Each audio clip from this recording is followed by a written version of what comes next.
Welcome to Uncomfortable Growth Uncut, where we celebrate those who defy fear, embrace growth, and live without regret. We rarely hear about the challenges, fears, and crossroads that successful leaders grapple with across work and life. Uncomfortable Growth Uncut shines a light on their personal story and the critical human skills we all need today to turn ongoing tough trials into triumph. So, welcome to Uncomfortable Growth Uncut, Emma. It is so lovely to be here. Oh, it's so lovely to have you. Just to introduce you to all of our listeners, Emma Jensen is the VP of Small Business at Optus, and I've known her for about a decade. Would that be right, Emma? About that. I think it'd be about About a 10 years. decade. It's hard to remember when you start to get into multiple decades of age. So, so I'm absolutely delighted that she could come on the podcast today. So there's some very exciting things happening in Emma's life at the moment, but I'm going to leave her story to her, whether she wants to tell that or a different one. So Emma, what's the uncomfortable growth story you would like to share with us today? It's a really easy choice for me in terms of where my story starts. And it actually starts a few years ago when I separated from my husband. And it has been such a sort of sliding doors, pivotal moment that I can really trace almost a path from that moment, from where I was to where I am now. So what happened was I had got married a few years before. We'd just had a son. We were trying for a second, and my husband made the decision to leave. So it shook me in a way that I had never had anything happen like that. So it's interesting. When I reflect back on it, it was probably the first event that I couldn't find a solution for.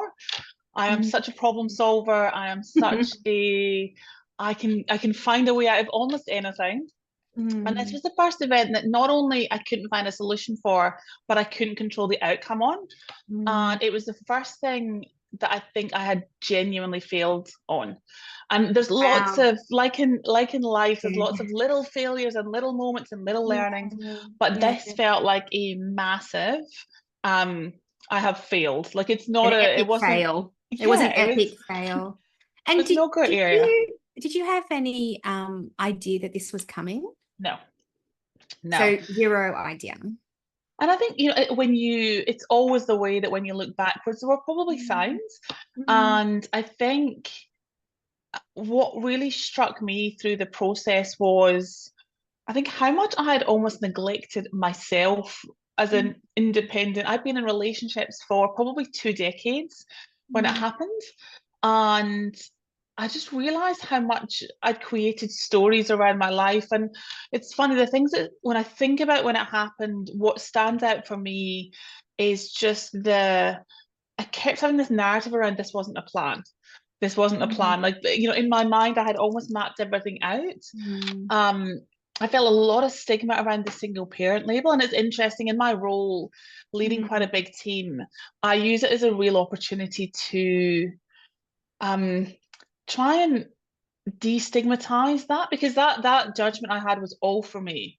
If I'd known other single parents, that judgment wasn't for them, but I really felt it because, again, it came back to that sense of failure from someone who was, had been outwardly very successful, but probably just had a bunch of stuff to work on that the separation from my husband really forced my hand on.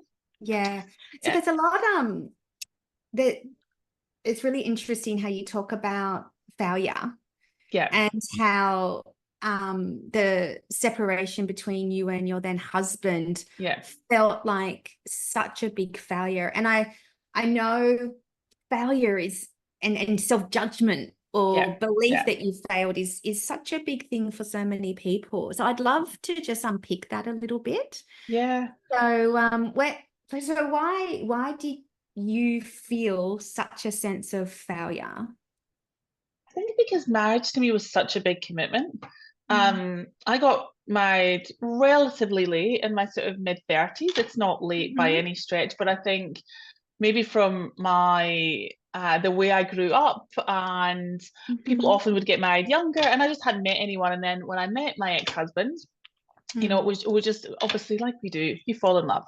And I think it was the sense, because it's interesting, it's that idea of, it's so closely linked with the idea of control for me, because I am quite a driven, energy-filled woman. And I've been able to plow my way through most things in life to get the outcome I want. And it was the single biggest thing, you know, that I've had even to now, that I could not control. And so I think the failure and the reflection for me was that I hadn't done enough in that relationship. And I think what has been a really beautiful journey for me has been really accepting some of the things that came from that relationship. I look back really fondly on it. Like, my wedding day is still one of the best days of my life. And it's interesting because I'm now planning my second wedding, which is a real joy. But it's interesting that for me, it's still such a lovely moment that I remember. We've got a really strong relationship now, but all of that took such a lot of work. And I think if I hadn't felt so, I would use the word broken. And it's a really strong word, but when my husband made the decision to leave, I had months of really sitting with that. I had a very young son. My son was 1. And so you're clearly doing all the stuff you need to do to support a 1-year-old. But also, I went on this real journey around self-development. And there's a couple of things that maybe just a couple of things that happened around there that I thought might be interesting just to share around little moments, the sliding door moments. The first one was it was around the counselling session when my ex-husband said, there's no way out of this. We are done. And as I am often a little tardy, and I was running late, and I got out the car to rush to this appointment, and I dropped my phone down like a big drain.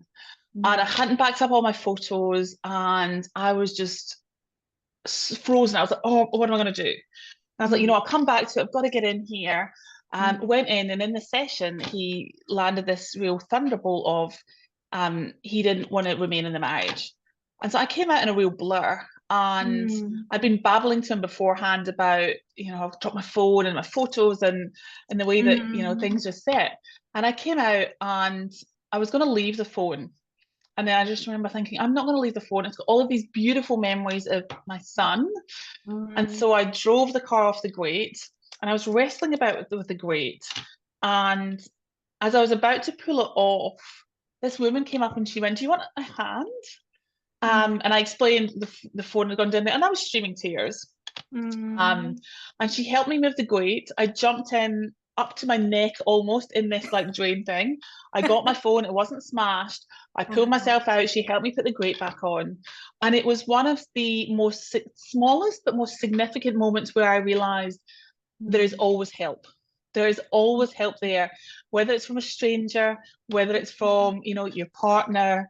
And it was just in that moment, I knew I was going to be okay. And I went through months of really hard times after that, but I kept coming back to that moment and that sense of, I'll be okay.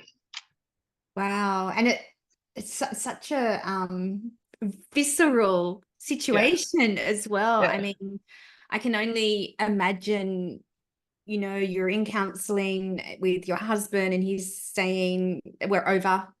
And then you're rushing because you're trying to do everything because you've got a young child and you don't know what's happening, and you drop your phone, and then you're thinking about all of the memories because you're still trying to hold on to what you thought was for life. And then there's a stranger there to help you, and even jumping down in your grate. I'm really impressed that you guys managed to move the grate. Like, they look pretty heavy.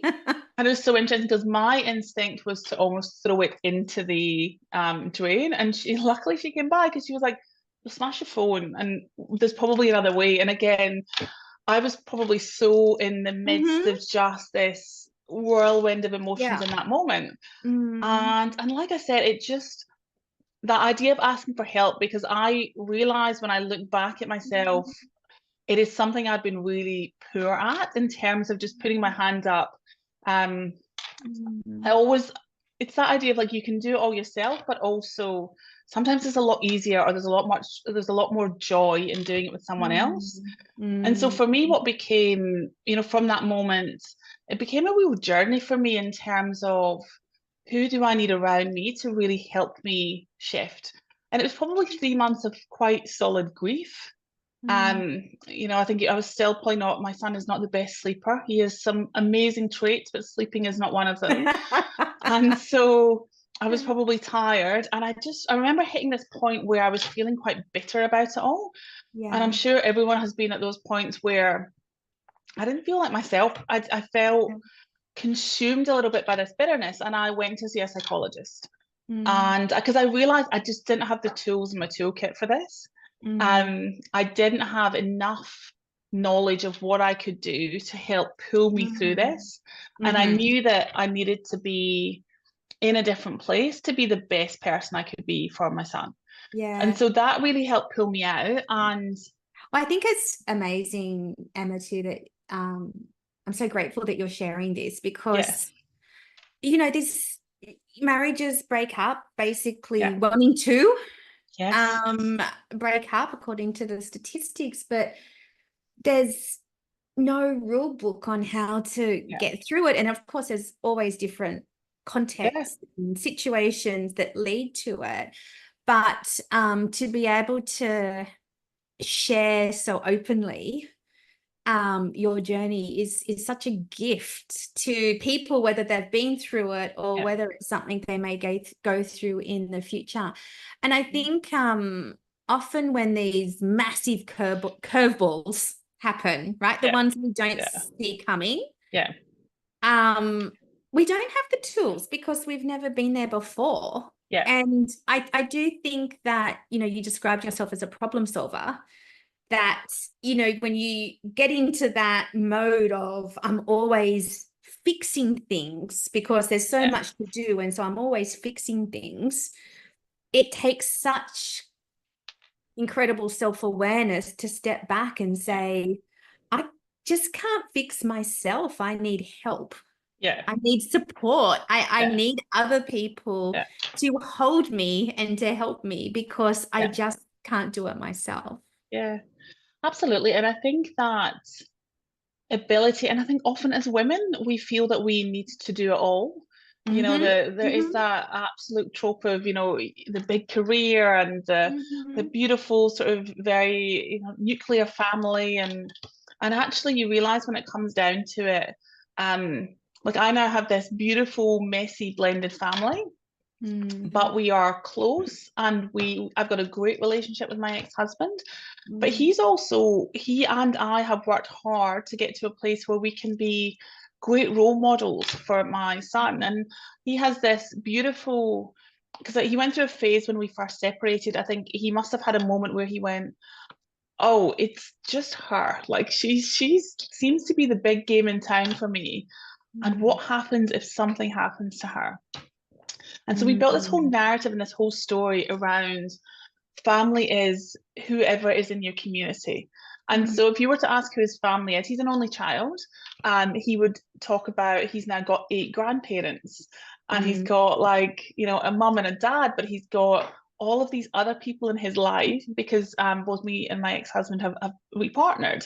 And isn't that a beautiful thing, that it's not the idea that it was going to be? And it's funny, I don't know if other people as they listen to this podcast will resonate with this idea of having such a plan that when the plan changes, and he's not a human I love, but that Mike Tyson quote about everyone's got one until they get punched in the face, that was my punch. And I realized in that moment, or at least in the reflections about it afterwards, that we can only control us. So I cannot, I think I had an illusion that I could control other stuff, but it's been such a profound shift for me, even as a leader. I have a big job. I run effectively a $1 billion business. And in that job, I realized that I can only be the best version of me, and then support and lean in to support my people as much as I can. And that is it. Like I used to have an idea, I know you've worked in corporate as well, but there was a sort of corporate view I had about what a woman leader should be. Mm-hmm. And it's very little like what I am now. I was so rigid. Like I could, even just the way I would sit and the clothes I would wear, I almost don't recognize myself because I was so Yeah. almost really masculine. And it's something I feel so passionate about, that one of our beautiful traits as women is this Mm-hmm. femininity and all of those things that it brings. Mm-hmm. And I feel there's always a part of me that when I see a woman really emphasizing her masculinity, I just want to go, ease back a bit. It's Be okay just to be It's you. okay. It's okay Yeah. to be you. It's And that's such amazing to a, be you. yeah, Yeah. that's a beautiful message, because I do think that has shifted a lot post-COVID. Yeah.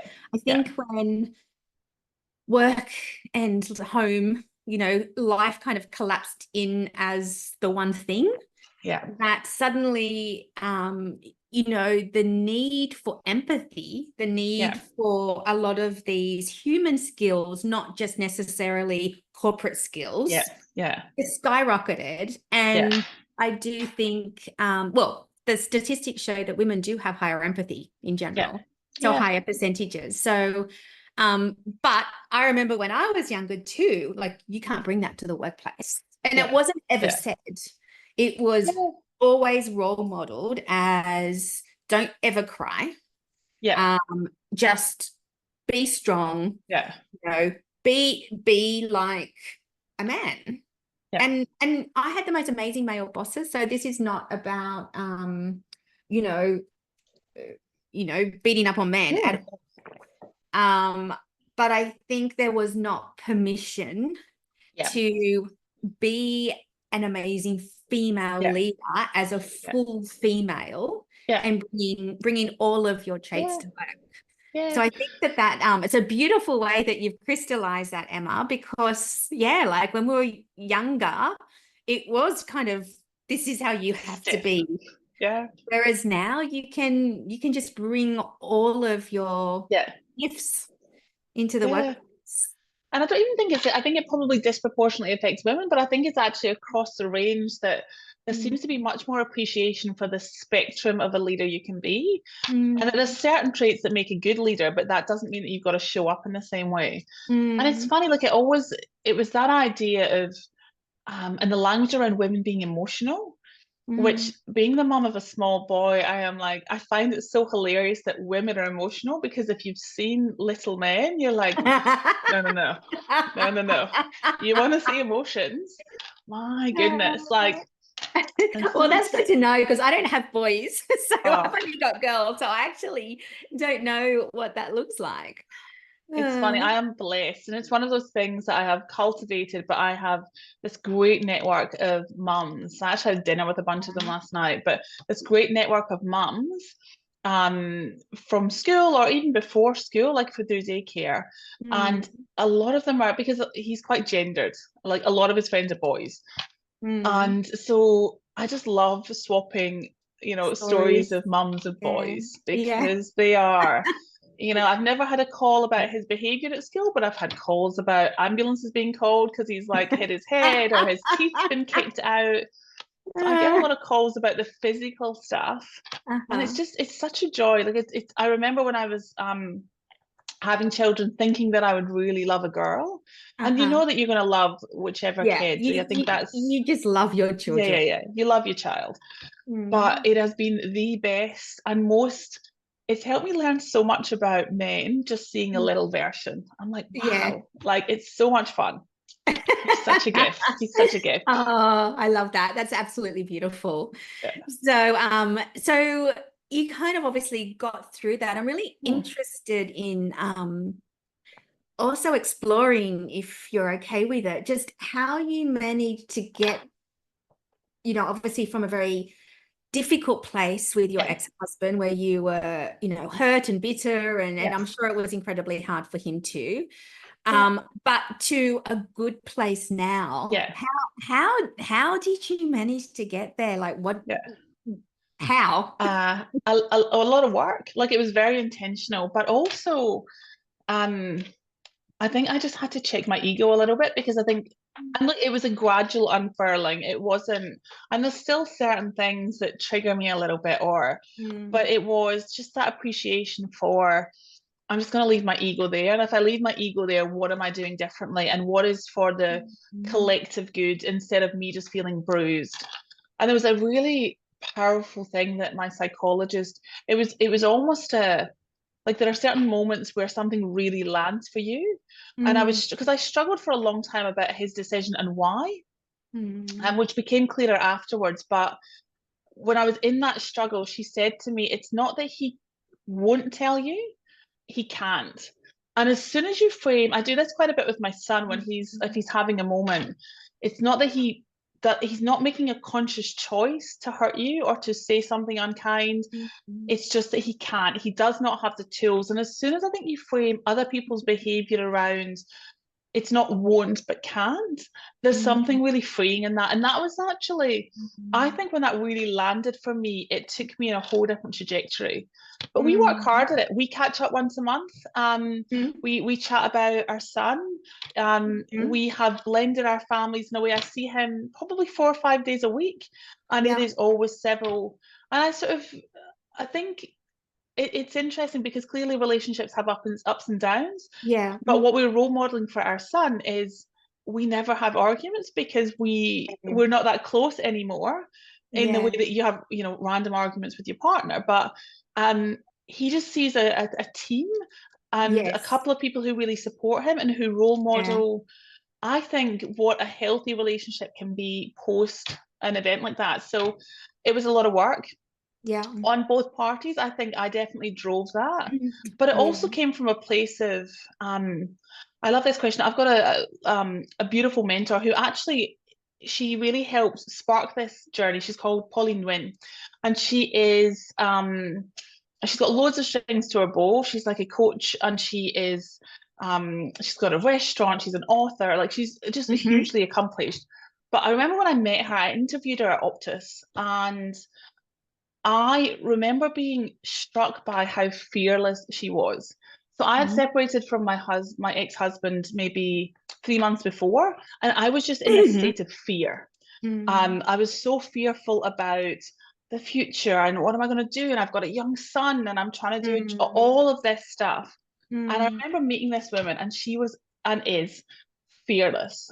And so I just started a whole program of work with her, and it's gone over like 7 or 8 years now.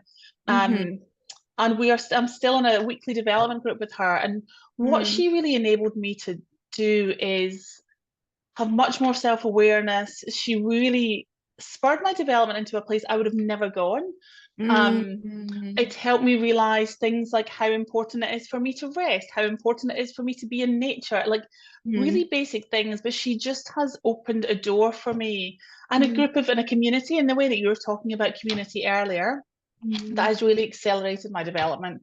And I think it's those moments and those people that matter. And even with yourself, like you've been part of that, and obviously David as well. And what a joy that is in life to just meet these wonderful people and to see where they grow. I know for me, just seeing your story has been, I'm always inspired when I speak to you. I'm always inspired by how accomplished you are. And isn't it a beauty in life to be able to just cultivate a community where it helps you to just be the best version of you? Yeah, absolutely. And I love how you mention the fear. Because I talk a lot about how everyone's got a small self and a best self. And we all know this, right? Like we know how we feel when we're in our best self, but we also know that we go into our small self and it's very fear driven. And we're wired that way. And so much of being able to navigate these curveballs, because we can't control it, control is an illusion, is by recognizing when we're triggered into our small self, but also understanding how do we move out. And it may not be easy, right? Particularly if there's a really big curveball. And that's obviously not in a few hours time, I'll be fine. I mean, there's so much beneath that. but you can get yourself out. And I love your story about the drain, because visually in my head, like, we've all got that situation where the phone's down the drain. Yeah.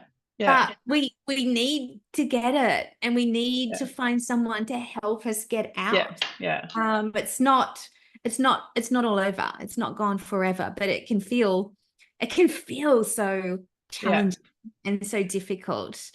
And you know, and I love the way that you now are able to articulate from that experience how much you've grown and how much joy you now have. And it's lessons that I think become so powerful. And I think if I had stayed in the relationship with Mark, I'm sure we would have been happy, but I would not be the person I am today. And I would not be the leader I am, or the mum I am, or the friend I am. I wouldn't be.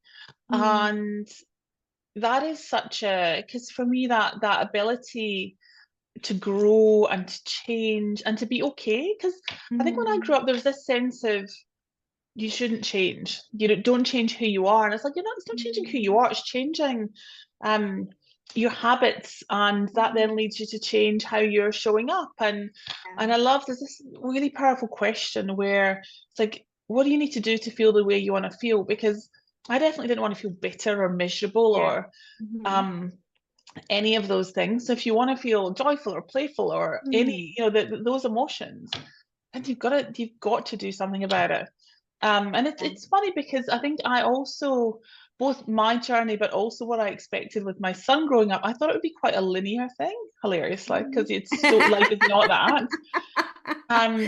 And you have days when you're like, oh God, I am so in my, in using your language, in my best self, like, oh God, I am just unstoppable. And then something will knock you back a bit and you're like, okay, little self. And fear has been, I think, quite a thing for me across my life. Playing a little bit, I wouldn't say playing small, but definitely playing safe, and being a little bit reluctant to put all of me out there. And I don't know about there's this idea which I've heard a poem about it, and again, it's one that the mentor Paulina was mentioning, that she talks about, is like this too much women, where people are seen to be like, women should be graceful and petite and in a certain way.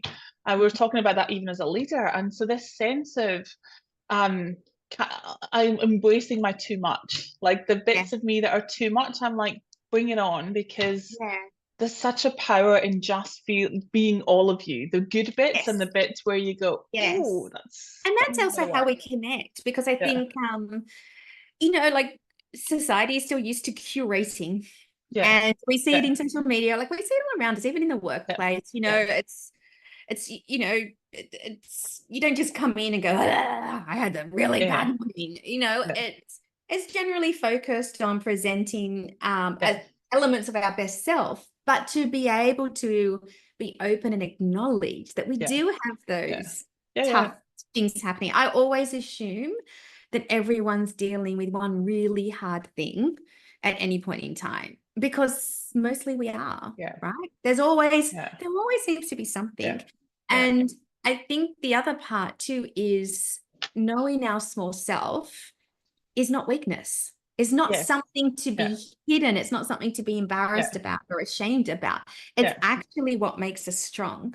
And I love your, reflection on how you've taken such growth and change, but also silver linings from what was the most difficult kind of punch in the face that you probably experienced in your life. But it had all these beautiful things that came out from it later. In the moment, you probably weren't thinking that. But it is. That's part of it. Yeah, it is. It's and I look back now and I wouldn't change anything. I'm not someone who's ever been big on regrets. And there's elements of me that thinks, what would have happened if our marriage had stayed together? But I also know we probably wouldn't have such a good relationship, and I wouldn't be where I am in a role that I love at the moment. I'm loving what I'm doing. I feel like I've really shifted from a mode where I've been more focused on me and my family into that, plus also what more can I do? Like what contribution can I make? And that feels like that's been a real spur for me in the last year in particular, around how can I give back to others, and how do I leave anyone who meets me, like not just through a work context, but just being so appreciative of the small things. And it's funny when you talk about inspiration, I get inspiration from like the smallest moments, because something will land and you just think, wow, that is either so brave or so smart or so. And I think when you open yourself up to be grateful and appreciative, and show compassion, then it's a game changer for you personally as well as for those around you. Yeah, and I also think it's so important to know that no one has all the answers. Yeah. You know, we're trained in the workplace to figure out, you know, how do you problem solve? Yeah. And here's exactly how you problem solve, and it's just different variables. There's a way through to problem solve. But actually, when you step back, you can't problem solve everything in life. And sometimes it's not about problem solving. It's just being and recognizing where you are, and then finding the way out, because you can't control it. You can't change it. You can't problem solve your way out. And it's really knowing when to step back and either put your hand for help or go, I can't problem solve my way out of this. I just need to deal with it, and then slowly over time figure a way forward. But I can't change the problem. I can't control it. And sometimes it's as much as, I know for me that it's almost as much about the problem definition. So sometimes the problem that I think I'm solving, and again, my son has been such a good teacher in this, where, you know, his immediate problem is that he really, really wants a chocolate bar. But actually the actual problem, when you just peek under a little bit, is that he's had a really bad day at school. And so I think the more time you spend on the problem definition, it's that self-awareness piece, isn't it? Where once you get below the surface, there's always something bigger underneath a reaction. And I think that again has been such a learning for me around, well, let's just strip it back a little bit and really get to the definition of the problem before you then start solving it. Because usually I would just have plowed straight in and solved whatever problem I saw in front of me. And that little pause. I know what the problem is. Boom. It wasn't that. Okay, let's do this one. Yeah. No, it's absolutely true. I always like, one of my key beliefs is you have to know yourself to grow yourself. And we are so multifaceted and multi-layered, you know, and a lot of the time it lives in our subconscious. So it's not something we can just automatically recall pull out of our head. It's there. We are the most sophisticated algorithm. And there's always more to learn. It's one of the ironies of life, that who we are and being too much or being self-expressed is about who we are, and it's been there since birth, but we need to rediscover it again, because it kind of gets covered by all this societal stuff, you know, societal mud, I call it. You know, we get covered in mud. There's like mud splattered all over us, and then we have to try and wipe it off. Absolutely. Oh, so I have a couple of quick fire questions, please, just to finish off our session. So, what are 3 things you've learned about yourself in recent years? I would say for me personally, because I'm always on lots of energy, it's just the importance of rest and listening to my body and trying to then respond to what I need, as opposed to just plowing through. It doesn't serve me anymore. It used to serve me. I used to be able to get I still get a lot done. But so the importance of rest, and probably like in tandem with that, is just for me, just the impact of nature on my mood, and trying to make sure that I'm seeing a lot of green for trees or a lot of blue as much as I can every day, because for me that's been something that's really grounded me. And I think the third thing, that I've really learned is just to love all of it. And I don't love all of it all the time, but I'm really so much more comfortable with the bits that, you know, previously I would have considered not great. That actually, that's what makes me.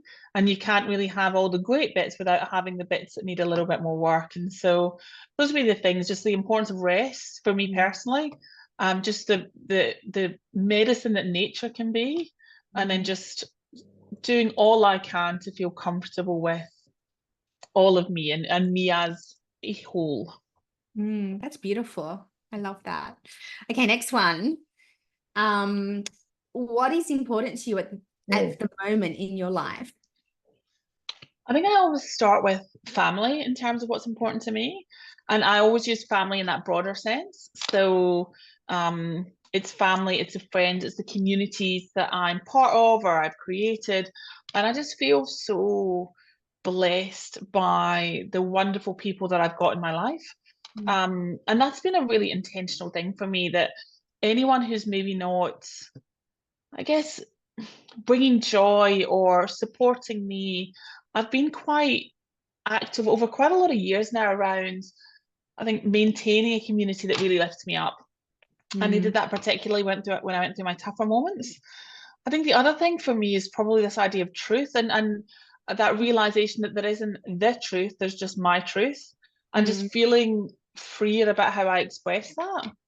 And I think probably the third thing, and this is with more of my work hat on, but I think it's a broader thing, is just the role that the leadership that I can show and the impact that I can show. I think I talked a little bit earlier about this idea of contribution, and I feel more so than I have just being being of service to people, whether that's like in a conversation about their career or supporting a business to grow, or you know, I'm doing a lot of work at the moment around how we can support female founders through my job, because I feel very passionate about, they have such good stories. I honestly don't think I've ever heard such, they're so good.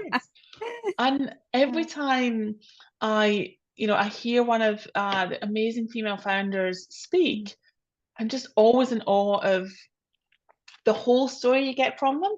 It's not just about the role, it's about how they have created like an amazing business and really grown themselves through that. So I think that idea of leadership and what impact can I make for others in a really positive way, I think those would be the things. And travel, I'd throw travel in as a last one. I think with Evan and my son getting a little bit older, that idea of just getting really back into travel, we've done a lot of travel even with him, but really exploring. I think that exploration, new experiences, travel is such a key value for me. It is. It's beautiful. Oh, so many good things. I love your mindset and attitude. So I've got the last question. What is a current fear, a current inspiration, and a current challenge for you at the moment? So we have fear, inspiration, and challenge. Fear, I have worked through, I think, a lot of my fears, because I used to have fears around being alone, which I think is why the separation impacted me so much. Fear of failure, fear of not being enough. And those are ones that I've really worked on. So I think the one that I would say now is actually more just not living up to my potential, of not really appreciating the beautiful life that I've created and not living up to what I can do. And that's not necessarily bigger careers or more of anything. It's much more about how am I feeling, you know, and what is the potential. What's serving exactly. You. Yeah, that's great. Okay, inspiration and challenge. I am endlessly curious, and so I get inspiration from the smallest things, like a podcast or something in the street. But when I come back to a sort of enduring inspiration, it's actually my son. He is, and I think will be always, my best teacher. And part of that is just seeing this young person grow and change. It's being amazed at the things he can do, but it's also, and I don't know if you've had this with the girls, where I particularly notice it with the things when he's struggling. When you see one of your areas to work on, like in glaring Technicolor 8-year-old beauty where you're like, oh wow, oh that's me.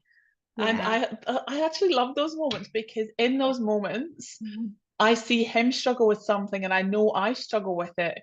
And suddenly I feel a real connection, but also I go, that's the teaching moment there, because I do that a bit. And I probably have that more than I should do with him, but he always teaching moments, always inspiration. But he would be my consistent dread. Yeah, and that's beautiful. I do think our children were brought into our lives to teach us, to inspire us, and to teach us. And challenge us. Yeah, and challenge us. They're probably actually fear, inspiration, and challenge all rolled into one. What a package. What a package they are. And so last question is challenge. What's a challenge for you at the moment? I would say one of my challenges, and it's a bit of an enduring one, is taking on too much. I think I love doing things and being involved in things, and my answer is often yes. And that's not a wanting to please people. I think it used to be I wanted to please people, but more that I just always want to do more. And so I'm trying to cultivate more of a practice of just gauging where I am, because there are definitely points where you can take on a little bit more, and there are points where you are going to collapse in a heap. And I think I have been close to collapsing in a heap more than I probably should be across the course of my life. And as I get older, I don't want to put the energy into recovering from something. I want to try and make sure that I'm a little bit more. My father used to describe me as like he used to describe me as a roller coaster. Down. Yeah. You want to know, you need to know where your boundaries are. And I think that is so true around just being okay to rest and recharge. It's because there's always more we can take on. And like you, I'm really curious. So I get excited about, whatever it is in the moment, I get really excited about it. But then when I kind of consider it in the context of everything else, I'm like, probably not the smartest thing. And it does take practice to remember to look at everything else and not just ongoing. And that'll be one that I think I will struggle with that forever. Like from even, I think I was saying, like, that my dad used to describe me as a roller coaster, and I probably still am to some extent, but I just think the dips aren't quite as strong. And again, it's all about growth, isn't it? And facing into those things that aren't serving you and actively doing something about it, and also owning it. Like, I think, for me, I think I've probably, and I really hate the word victim, but there's probably been parts of my life where I have been a victim, just thinking I couldn't change things, or circumstances were outside my control. And the reality is you always have agency. You always have an ability to do something, even if that's just change your reaction to it. And gosh, isn't there power in that? Yeah, absolutely. Well, thank you so much for coming on the podcast, Emma. Your story is incredible, and your sharing even more incredible. So thank you so much. Oh, such a pleasure. Such a pleasure.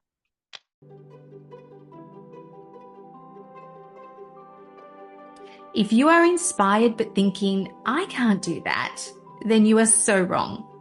Anyone can learn the art of uncomfortable growth with the help of my flagship program, Uncomfortable Growth, Own Your Reinvention.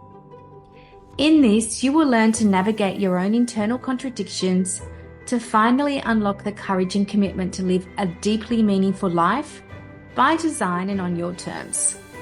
Uncomfortable growth is about the struggle and joy in discovering who you are, what you truly want, and how to make it happen.